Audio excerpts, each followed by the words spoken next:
Ferran Torres se hacía llamar el tiburón, pero hubo una etapa en su vida en la que, en lugar de devorar rivales, parecía más bien estar nadando con los peces de colores.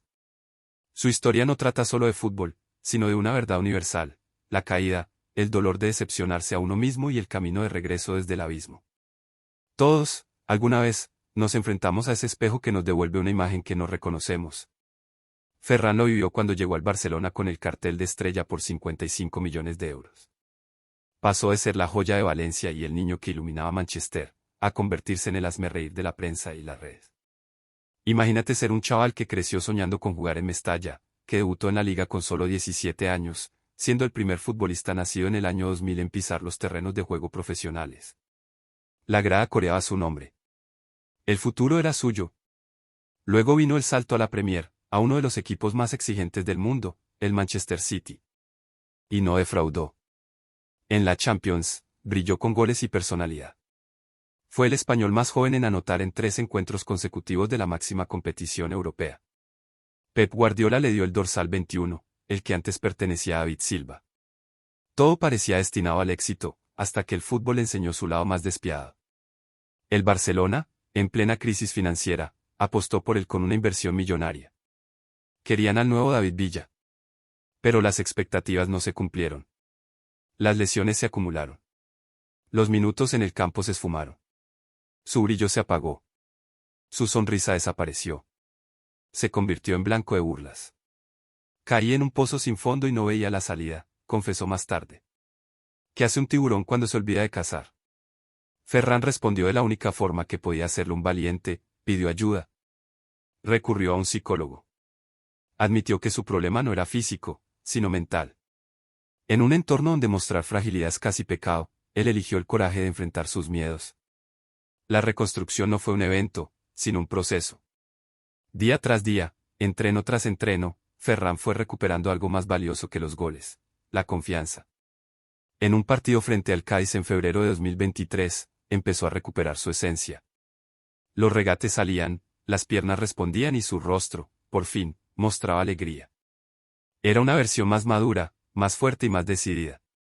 El punto de quiebre definitivo llegó en su partido número 100 con el Barça, un hat-trick contra el Betis que no solo fue una exhibición de talento, sino un grito de guerra. Estoy de vuelta, parecía decir cada gol. Y lo confirmó en la Champions, la competencia donde los mortales se elevan a leyendas. Ante el Borussia Dortmund, Ferran firmó un doblete inolvidable. Volvía a rugir bajo los reflectores. Su celebración no era soberbia, era la afirmación de un hombre que había escuchado 1000 veces que no valía y ahora lo gritaba al mundo: sigo aquí. Pero la verdadera metamorfosis no fue física, fue interna. El chico que admitió necesitar apoyo emocional, ahora convertía cada crítica en motivación pura. Me encanta que me odien, diría, me alimenta para demostrar que están equivocados. Sus palabras no venían de la rabia, sino de una convicción inquebrantable. En el terreno de juego, esa transformación era evidente. Donde antes dudaba, ahora decidía sin titubeos. Donde antes eludía el choque, ahora iba con hambre. Su juego era otra cosa. Más directo, más afilado. Se había convertido en un competidor nato.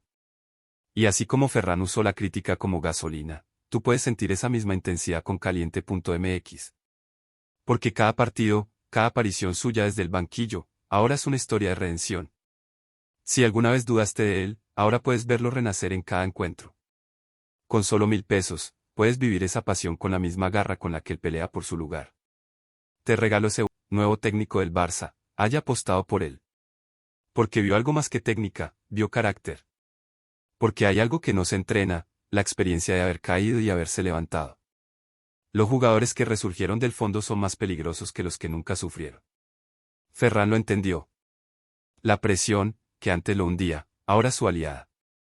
Cada vez que un comentarista lo subestima, lo convierte en motivación. Cada vez que alguien lo señala, él responde con fútbol. En el clásico contra el Atlético, con el Barça jugándose la vida, Ferran no se escondió.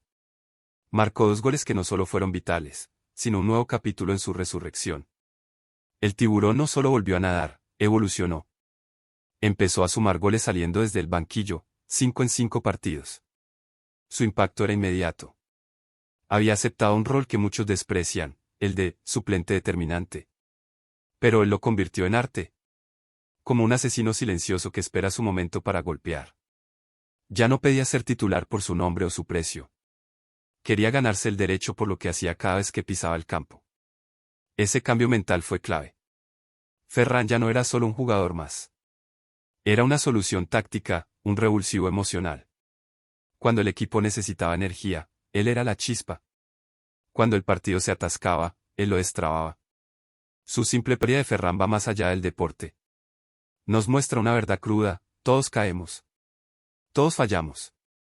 Todos, alguna vez, dudamos de nosotros mismos. Pero no es el error lo que nos define, sino cómo respondemos. Él eligió levantarse. Eligió reconstruirse. Eligió no rendirse. En un mundo que exige resultados inmediatos, tuvo la paciencia de reencontrarse, paso a paso, sin atajos. Cayó desde lo más alto. Fue señalado, ridiculizado.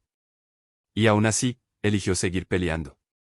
Porque entendió que el fracaso no es el final, sino solo el capítulo intermedio antes de la victoria. Hoy, el tiburón nada de nuevo. Pero ya no es el mismo. Es más sabio, más fuerte, más completo. Y cuando sonríe, no es solo por el gol, sino por todo lo que le costó volver a sonreír. Su historia es la prueba de que la gloria puede ser aún más dulce cuando se la arranca desde el fondo.